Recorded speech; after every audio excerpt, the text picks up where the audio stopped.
हमारे यहाँ इसको शुक्ल एकादशी भी कहते हैं, और कहते हैं ये सती माता ने यही एकादशी के दिन से जो व्रत साधना करना प्रारंभ करी थी वो सुख देने वाली थी। निवेदन है आपसे, कोई कार्य अटक रहा है, तकलीफ आ रही है, दुख है, लक्ष्मी नहीं आ रही, परेशान हो, 108 बेलपत्र की, जो बेलपत्र होते हैं उसकी, इसको छेद तो करते नहीं है सुई से, बेलपत्र की डंडी को बांधते जाओ 108 बेलपत्र की माला बना लो, और माला बनाकर भगवान शंकर के गले में, शंकर के शिवलिंग को जो चढ़ा देता है उसकी मनोकामना भगवान शंकर पूरी कर देते हैं। अट्ठा एकादशी 108 बेलपत्र की माला बनाकर शंकर भगवान को समर्पित करी जाती है।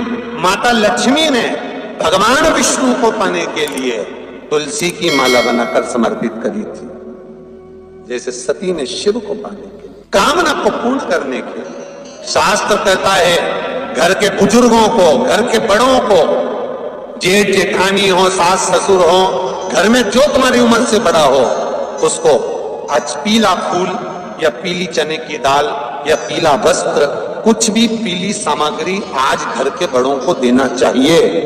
क्यों देना चाहिए?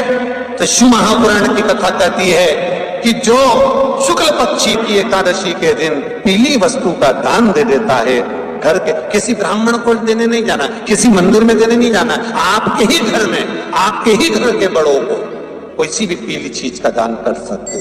फूल हो, मिठाई हो, कोई अनाज हो, कोई वस्त्र हो, पीली वस्तु का दान दे दे। क्यों होगा?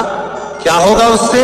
शिव महापुराण की कथा कहती है उससे जिंदगी में कभी बड़ी बीमारी प्रवेश नहीं करती। सनातन धर्म कहता है बट वृक्ष की पूजन करने वाला, बट वृक्ष के नीचे शिव की आराधना करने वाला, लोम समर्पित कर जल चढ़ाने वाले का जैसे कर्ज मुक्ति होती है, उसी तरह आंवले के वृक्ष के नीचे मात्र ताजा मिष्ठान दूध का बनाकर उस सामग्री को भगवान आंवले के वृक्ष के नीचे पूजन करने से लक्ष्मी और संपदा की वृद्धि होती है। जैसे शमी का पौधा, शमी का वृक्ष, शमी के वृक्ष के नीचे मात्र दूध और जल मिला हुआ जल, शमी के वृक्ष के नीचे मात्र ओघड़दानी अवधूतेश्वर महादेव के नाम से केवल हफ्ते में एक बार भी अगर दूध और जल का मिश्रण शमी के पौधे के नीचे कर दिया जाता है तो कहते हैं शरीर में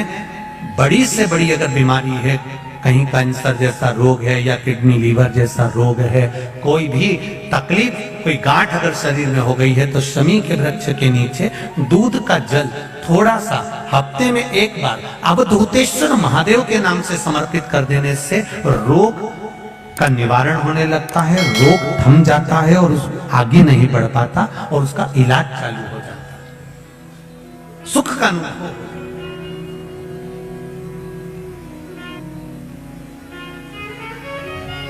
बस एक बात का स्मरण रहे आप, आंवले के वृक्ष के नीचे अगर कोई भोग लगाया गया है पा सकते हैं, पीपल के वृक्ष के नीचे कोई भोग लगाया है पा सकते हैं, बट वृक्ष के नीचे कोई भोग लगाया गया है पा सकते हैं।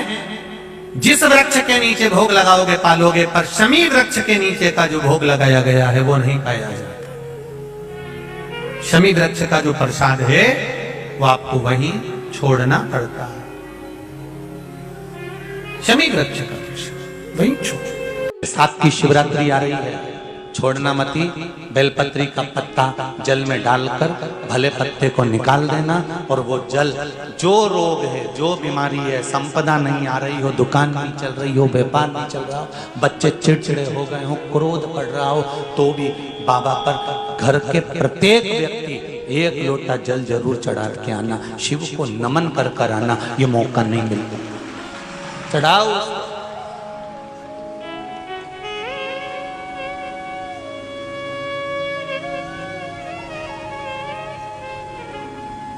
बैसाख के महीने में एक पकवान बनता है शंकर जी का,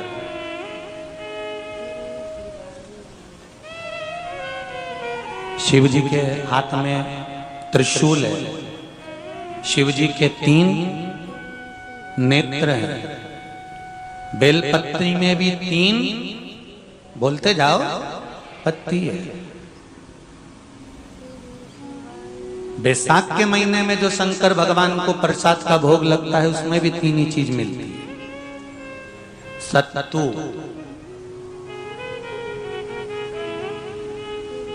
कोई दूसरे महीने में बनता है? जम के तो बोलो नहीं। कब बनता है?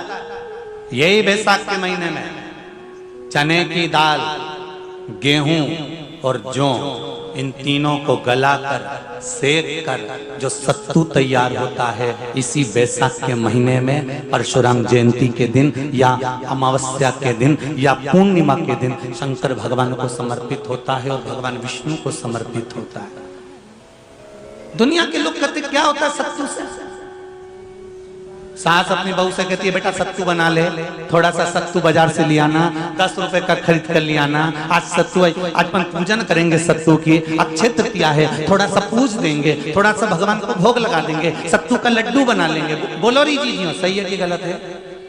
बाजार में भी सत्तू मिलता है तो बच्चे कहते हैं, बहुएं कहती हैं कौन खाएगा, काय को ला रहे हो, सत्तू का क्या काम है? और शिव महापुराण की कथा कहती है, स्कंद पुराण की कथा कहती है, जिस समय पर बैसाख के महीने की सुंदर अमावस्या का दिन था, उस दिन माता पार्वती शंकर भगवान के लिए जब पकवान बनाने के लिए बैठी, कुछ नहीं मिला, तब माता पार्वती ने 3 अनाज को लिया, एक चना, दूसरा गेहूं और तीसरा जो।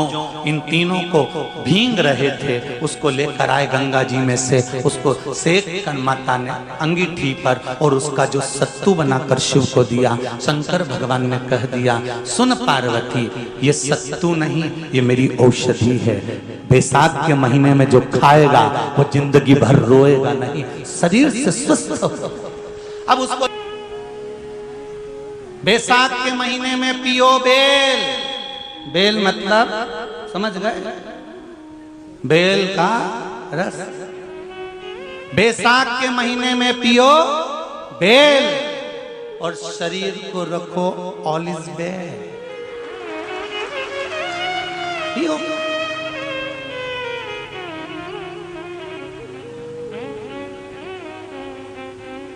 शरीर बेकार नहीं होगा, शरीर बेकार नहीं हो सकता। अब शिव आराधना तो करो। हाँ, जिंदगी की मोड़ पर शंकर परीक्षा बहुत लेते हैं। चलो आ जाओ गरुड़ पुराण में। मरने का 47वां दिन,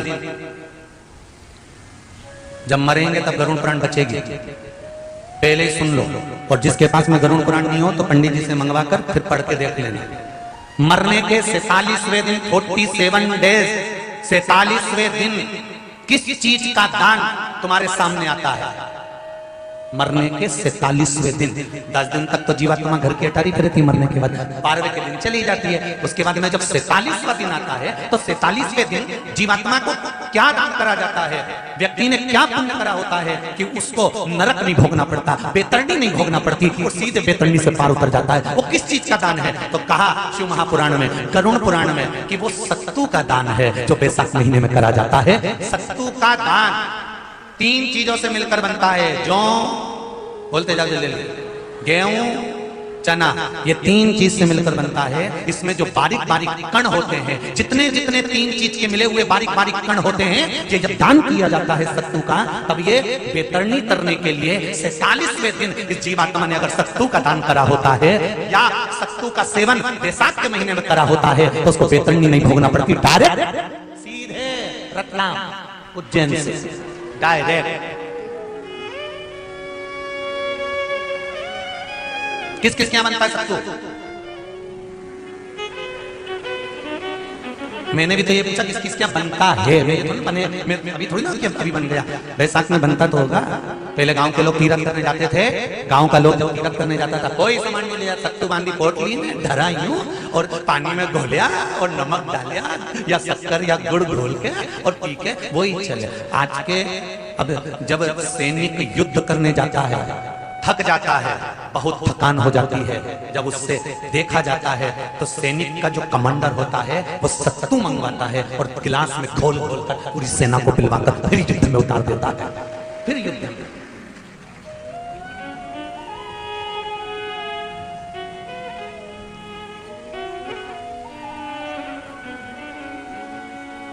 साधारण नहीं है महाराज। सत्तू में जितने बारीक बारीक कण होते हैं, जितने बारीक बारीक कण, अब तुम्हें काम करना, अभी जब फ्री रहो तो कागज पे रख के सत्तू का एक कण गिनना है, 1 2 3 बारीक बारीक गिनते रहना जरा। तो तुम्हारा क्या जाए गिनने में? भगवान कृष्ण के हाथ में पट्टी बंधी थी, तो उनने भी तो रुक्मणी को गिनने को दिया था, जरा गिन तो जरा इसमें कितने धागे। रुक्मणी जी ने कहा इसमें 9,999 धागे हैं। भगवान ने कहा बस यही 9,999 मुझे द्रौपदी को वापस लौटाना है। गिनती लगा लो, अभी अभी लगा लो। ऊपर तो भगवान गिन के बता ही देगा कि तुमने जो सत्तू दान करा था, तुमने जो सत्तू खाया था, तुमने जो सत्तू भगवान को दिया था, सत्तू का लड्डू बनाकर तुमने बैसाख महीने में भगवान की जो पूजन करी थी, तो अमावस्या के दिन, पूर्णिमा के दिन या अक्षय तृतीया के दिन तुमने जो सत्तू दिया था, भगवान तो गिनती बता देगा कि सत्तू में कितना कण था। सत्तू दिया था, भगवान तो गिनती बता देगा कि सत्तू में कितना कण था। और अगर नहीं बताए तो तुम आंदोलन पे बैठ जाओगे। क्या मैं बताओ पहले हमने कितना सत्तू दिया तो उसमें कितने कण थे, बताना पड़ा।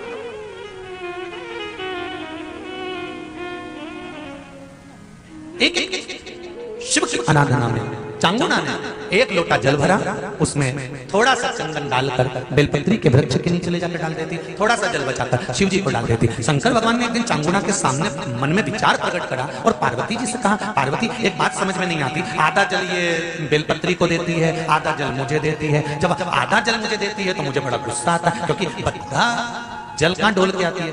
पार्वती जी ने कहा उसके संतान नहीं है, इसलिए वो बेलपत्री की भी आराधना करती है और आपकी भी आराधना करती है। ठीक है,